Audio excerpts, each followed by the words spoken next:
Hi, I'm Bill O'Reilly. Thank you for watching us tonight. President Obama and war, that is the subject of this evening's Talking Points memo. The world marked the 70th anniversary of the D-Day invasion today. Ceremonies in Normandy, France, were moving and important, featuring many of the world's most powerful people. President Obama even chatted with Putin during lunch. On June 6, 1944, Allied forces landed on the northern coast of France in a final push to defeat Hitler's Germany, which ruled Europe with an iron fist for almost 5 years. Fighting was fierce. The Allies suffered about 10,000 men killed and wounded. Because many Americans have no clue about the price of freedom, it's worth pointing out that almost all of the 2,500 Americans who died in the D-Day fight were working men, regular guys, who understood the evil they were fighting and who were willing to die rather than let their buddies down. Fast forward to the current Taliban swap controversy. There is no difference between the mindset of the Taliban killers and the Nazis. None. They both believe they have the absolute right to murder civilians for their cause. Both groups engage in atrocities, crimes against humanity, on a mass scale. Both groups are fascists who deny basic human rights and freedom and impose their sick philosophies on innocent people through ultra-violent acts. Again, there's no difference between the acolytes of Hitler and the followers of jihad. None. So it is a false narrative to equate the release of 5 Taliban commanders, war criminals all, with legitimate prisoners of war, captured in uniform on the battlefield. And that is what the Obama administration does not seem to understand, that the 5 Taliban killers who were traded for Sergeant Bergdahl, a suspected deserter, are much more than hapless enemy soldiers. They are men who will commit mass atrocities again. In 1941, Nazi big shot Rudolf Hess left Germany and flew to England without permission from the Fuhrer. The delusional Hess thought he could negotiate a peace treaty with Winston Churchill. Hess was promptly arrested and imprisoned. He was tried at Nuremberg and sentenced to life for war crimes.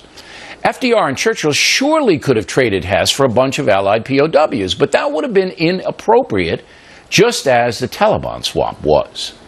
But the defenders of President Obama would have you believe otherwise. A New York Times editorial today tries to save the president, saying, quote, "Thousands of soldiers desert during every war, including 50,000 American soldiers during World War II. They leave for a variety of reasons, including psychological trauma. But whatever their mental state, it is the military's duty to get them back if they are taken prisoner." So here we have the new spin that Sergeant Bergdahl deserted his unit in eastern Afghanistan because he was traumatized. See, it's not really his fault. And President Obama did the moral thing in making the swap for him. By the way, the Times editorial never defines the 5 Taliban war criminals and the ongoing danger they pose to all Americans. That's completely ignored by the paper. The editorial even says that questioning Bergdahl's conduct is a political attack. Quote, "Republican operatives have arranged for soldiers in his unit to tell reporters that he was a deserter who cost the lives of several soldiers searching for him." That's a gross insult to the men in Bergdahl's platoon, who have come forward to describe the man's behavior. I mean, think about what the New York Times is saying, that these soldiers are allowing themselves to be used by a political party. The implication clearly that their testimony is contrived. Wow! That's quite something for a newspaper to say about men who serve their country in very dangerous circumstances. The Times ends its editorial this way, quote, "But the critics seeking political advantage don't care about the life or mental state of a particular soldier or of a principle of loyalty that should provide comfort to any soldier in danger of capture. They live only for the attack."